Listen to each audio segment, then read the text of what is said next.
मेरे साथ ही ऐसा क्यों होता है? करियर हो, बिजनेस हो, रिलेशनशिप हो, सब में फेल। मेरे साथ के सारे दोस्त लोग आगे निकल गए। मेरे साथ ही ऐसा क्यों? Let me tell you a joke. Life में जब थोड़ी परेशानियां कम हुई तो मुझे लगा लाइफ ने उंगली करनी बंद कर दी।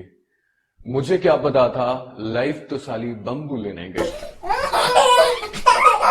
अगर आपकी लाइफ में भी ऐसी कुछ परेशानियां, उतार चढ़ाव आ रहे हैं कि आप बड़े परेशान हैं, बड़ी हेल्पलेस महसूस कर रहे हैं, आपको लग रहा है यार कहीं से तो कुछ मिल जाए, कहीं से तो कुछ सोल्यूशन निकल आए, डोंट वरी फ्रेंड्स, आपका दोस्त वीरेंद्र मिश्रा है ना।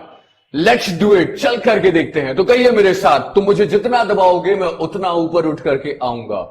आज के इस वीडियो में लाइफ में बहुत बड़ी प्रॉब्लम्स, चैलेंजेस आ रहे हैं, तो मैं आपको एक स्टोरी के साथ शेयर करना चाहूंगा। स्टोरी बड़ी प्यारी है दोस्तों। फैमिली होती है, एक छोटा सा बच्चा 8-10 महीने का होता है, एक उसके मॉम डैड होते हैं, कार में ट्रेवल कर रहे होते हैं। अब अचानक से कार का एक्सीडेंट हो जाता है और एक्सीडेंट होने पर दूसरे दिन उनकी आंख जो होती है हॉस्पिटल में खुलती है मॉम डैड की। तो मॉम पूछती है कि मेरा बेटा कहाँ है। डॉक्टर कहता है बेटा आपका सही सलामत है, लेकिन इन्फेक्शन उसके हाथ में इतना फैल गया था कि उसका राइट हैंड काटना पड़ा। और ये सुनकर के माँ बहुत दुखी होती है कि इतना छोटा सा 8-10 महीने का बच्चा, उसका राइट हैंड काटना पड़ा। वो घर उसे लेकर के आते हैं, वो उसकी परवरिश करते हैं, बच्चा बड़ा होना शुरू करता है।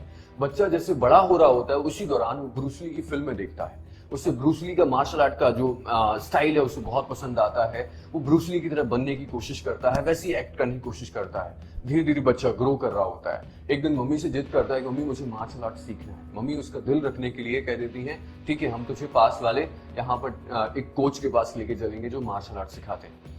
अब बच्चा जिद ज्यादा करने लगता है तो मन मार के मॉम डैड को उसको ट्रेनर के पास ले जाना पड़ता है। ट्रेनर के पास ले जाते हैं, ट्रेनर से वो अकेले में जाके कहते हैं कि आप इसे डायरेक्टली मना मत करना, आप इसे थोड़ा समझाना और फिर उसे बोल देना कि हम नेक्स्ट बैच बाद में चालू करेंगे, तो उसे बुरा भी नहीं लगेगा और समझ जाए क्यों, क्योंकि उसका राइट हैंड नहीं था।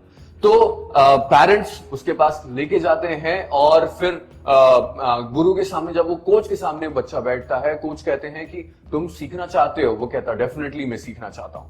तो फिर कोच कहते हैं मैं तुम्हें सिखाने के लिए तैयार हूं। बहुत जिद करता है बच्चा, नहीं मुझे सीखना है, सीखना है, सीखना है। उसकी डेडिकेशन, उसके एक्साइटमेंट देखकर ही गुरु बोलते हैं, कोच बोलता है कि ठीक है मैं तुम्हें सिखाऊंगा, लेकिन मेरी शर्त है तुम मुझसे कोई क्वेश्चन नहीं करोगे, सवाल नहीं पूछोगे कोई भी। तो बच्चा बोलता है ठीक है, मैं आपकी ये शर्त मानने के लिए तैयार हूं। और वो बच्चा, वो जब ट्रेनर होता है उसे 1 साल, 2 साल, 3 साल तक सिर्फ एक ही मूव सिखा रहे होते हैं, एक ही मूव सिखा रहे होते हैं। तो बच्चा फ्रस्ट्रेटेड हो जाता है कि उसके सामने कई सारे बैचेस निकल गए और उसके जो ट्रेनर और गुरु है वो सिर्फ एक ही मूव सिखाए जा रहे हैं, एक ही मूव सिखाए जा रहे हैं। तो 2-3 साल होने के बाद बच्चा जब 14-15 साल का हो गया होता है, वो जाता है, उसके अंदर का क्वेश्चन जागता है, गुरुजी बताइए आप तो मुझे इतने सालों से सिर्फ एक ही मूव सिखा रहे हैं और मेरे साथ ही कई सारे बैचेस निकल जा चुके हैं, तो इसका क्या रीजन है? तो गुरु कहता है कि आप मुझसे सवाल नहीं करोगे, मैंने आपसे शर्त रखी थी सबसे शुरुआत में। 4 साल 5 साल कई सारे बैचेस निकल गए, रेगुलरली वो एक ही मूव करता रहा, एक ही मूव करता रहा। तो वो फ्रस्ट्रेटेड हो गया। एक बार फिर जाकर के उसने पूछा गुरुजी मुझे एक ही मूव के अलावा और भी तो कुछ सिखाइए, मैं सिर्फ एक ही मूव सीख रहा हूं, मेरे साथ के सारे बैचेस निकल जा चुके हैं। गुरु ने फिर कहा मैंने तुमसे कहा था कि मेरी शर्त थी कि तुम मुझसे कोई क्वेश्चन नहीं करोगे। वो रेगुलरली करता गया। अचानक से उसे पता चला कि उसका नाम उस साल की होने वाली वर्ल्ड मार्शल आर्ट चैंपियन में उसका नाम लिखवाया जा चुका है। और जब उसका नाम लिखवाया गया, कई सारे लोगों ने सवाल किए गए, एक ऐसा लड़का जिसका राइट हैंड नहीं है, उसका मार्शल आर्ट चैंपियनशिप में नाम लिखवाया गया, उसे पार्टिसिपेट करवाया गया।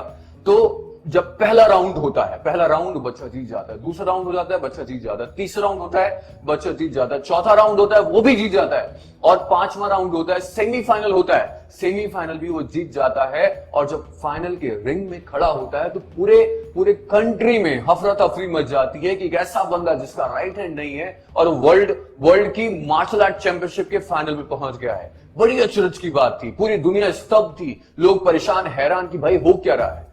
और उसके जब दूसरे दिन अखबार की न्यूज आती है कि एक ऐसा लड़का जो मार्शल आर्ट चैंपियन बना जिसका राइट हैंड नहीं था और बहुत ही बड़ी उसने उपलब्धि हासिल कर ली थी। अब उससे रहा नहीं गया, आंखों में आंसू थे, हाथ में ट्रॉफी थी। वो गया अपने कोच के पास, गुरु से कहा कि कोच साहब आपने मुझे बताया नहीं, मैं मार्शल आर्ट चैंपियन कैसे बन गया, शायद मेरा सीधा हाथ नहीं है, इसलिए मुझ पर दया खा करके इन लोगों ने मुझे ट्रॉफी दे दी है। तो गुरु ने कहा कि मैं तेरी इस बात का जवाब तो जरूर दूंगा। गुरु ने कहा कि मैंने तुझे जो मूव सिखाया, 6 साल 5 साल जो मूव सिखाया, वो उस मूव में तूने लेफ्ट हैंड से सामने वाले पे वार करना था, और उसका एक ही तोड़ है कि वो जब तू उससे लेफ्ट हैंड से वार करे, तेरा राइट हैंड पकड़ के गिरा दे, और तेरा राइट हैंड तो था ही नहीं। तो मेरा कहने का तात्पर्य ये है कि लाइफ में बहुत सारी प्रॉब्लम्स आती हैं, इतनी सारी प्रॉब्लम बंडल्स में आती हैं, ये हो गया, वो हो गया, ये साथ नहीं दे रहा, वो साथ नहीं दे रहा। डोंट वरी अबाउट फ्रेंड्स, उसके बारे में बिल्कुल मत सोचिए, अपने अंदर की स्ट्रेंथ को समझिए, उस पे बिलीव करिए, और जो आपकी कमी है ना, आप उसी को अपनी स्ट्रेंथ बनाइए। और ऐसा मैं नहीं कह रहा हूं, ऐसा पूरे इतिहास के जितने पन्ने हैं सारे वो कह रहे हैं, जितने लोगों के साथ प्रॉब्लम्स हुई हैं, जितने लोगों के ऊपर दिक्कतें आई हैं, परेशानियां आई हैं, उन्हीं लोगों ने इतिहास रचा है, उन्हीं लोगों ने कुछ ऐसा बड़ा काम किया है जिसके बारे में आज तक लोग पढ़ रहे हैं माय डियर फ्रेंड। तो इस स्टोरी को सुनाने का मॉरल ये था कि लाइफ में जितने भी उतार चढ़ाव आते हैं उनको उनका डट करके सामना कीजिए, हिम्मत मत हारिए। ट्रेजिडी, बड़ी से बड़ी ट्रेजिडी को भी लोगों ने यूं ही अपने अंदर बिलीव करके उसे रिकवर किया है, आप भी कर सकते हैं। ऐसे कई सारे वीडियोस मैं बनाऊंगा और आपको इंस्पायर करता रहूंगा। अगर आप मुझसे कुछ बात करना चाहते हैं तो कमेंट कर सकते हैं और लाइक कर सकते हैं, इस वीडियो को शेयर भी कर सकते हैं। फिर मिलूंगा एक नए वीडियो के साथ, मैं Virendra Mishra, signing out. Thank you so much.